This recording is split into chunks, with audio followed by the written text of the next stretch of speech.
AP CM Chandrababu Delhi చేరుకున్నారు. ఏపీలో జరిగిన పోలింగ్ తీరుపై అసంతృప్తి వ్యక్తం చేసిన చంద్రబాబు అందుకు సంబంధించి ఈవీఎంల పనితీరుపై ఈసీకి వివరించనున్నారు. కాసేపట్లో కేంద్ర ఎన్నికల ప్రధాన అధికారి సునీల్ అరోరాతో చంద్రబాబు భేటీ కానున్నారు. అలాగే వీవీప్యాట్ల స్లిప్పుల లెక్కింపుపై సుప్రీంలో టీడీపీ రివ్యూ పిటిషన్ దాఖలు చేయనుంది. ఇదే అంశానికి సంబంధించి మరింత సమాచారం మా కరెస్పాండెంట్ విజయసారథి అందిస్తారు. విజయసారథి.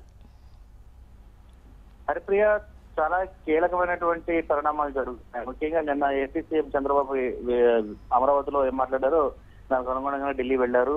ముఖ్యంగా రాష్ట్రానికి సంబంధించి జరిగిన ఎన్నికల్లో చాలా అవకతవకలు జరిగాయి. ముఖ్యంగా ఈవీఎం కూడా సరైన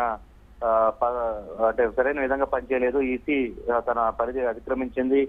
టీఎస్ఎల్ సరైన సమయంలో ట్రాన్స్ఫర్ చేయడం, అంటే ఒక గవర్నమెంట్ ని రూల్ చేసే పరిస్థితిలో ఈసీ తన పరిధి దాటి ప్రవర్తించింది. కేవలం ఎలక్షన్ వరకు వాళ్ళు పరిమితమై ఉండాలి, అలా కాకుండా రాజకీయాల్లో కూడా ఎంటర్ అయ్యేలా ప్రవర్తిస్తున్నారంటూ కూడా చాలా తీవ్ర ఆగ్రహంగా మాట్లాడారు. ఈ నేపథ్యంలోనే ఢిల్లీ వెళుతున్నారని చెప్పారు. దానికి తగ్గట్టుగానే ఇప్పుడు ఢిల్లీ చేరుకున్నారు ముఖ్య నేతలతో కలిసి. ప్రస్తుతం ఏపీ భవన్ లో ఉన్న ఆయన తదుపరి కార్యాచరణ ఏంటనే దాని మీద డిసైడ్ అవుతున్నారు. 12:45కి ఈసీతో భేటీ కాబోతున్నారు. ఈసీతో ముఖ్యంగా రాష్ట్రానికి సంబంధించి ఈవీఎంలో ఎక్కడైతే పనిచేయలేదు అక్కడ రీపోలింగ్ జరపాలి, అదేవిధంగా వీవీప్యాట్ల లెక్కింపు కూడా జరగాల్సిందే అని కూడా డిమాండ్ చేయబోతున్నారు. అలాగే ఈవీఎంలు వద్దు, మిగతా ఫేజుల్లో బ్యాలెట్ బాక్సులను ఉపయోగించాలి, అంటే ఒక ప్రజాస్వామ్యాన్ని ఒక మిషన్ రూల్ చేస్తుంది అంటూ అది కరెక్ట్ కాదు, ఖచ్చితంగా ఈ బ్యాలెట్ పోలింగే జరగాలి, మిగతా ఫేజుల్లోనే దాన్ని చేయాల్సి ఉంటుంది.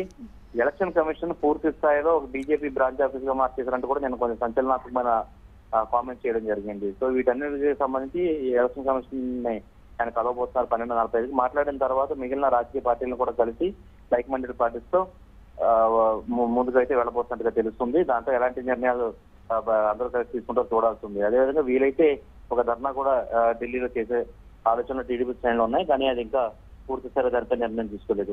ఇప్పటికే ఆల్రెడీ కోర్టులో ఒక తీర్పు, ఒక పిటిషన్ పెండింగ్ ఉంది ఈవీఎంలు వద్దు అని చెప్పి. దాని మీద టీడీపీ మళ్ళీ ఒక రివ్యూ పిటిషన్ ని వేయబోతున్నట్టుగా తెలుస్తుంది.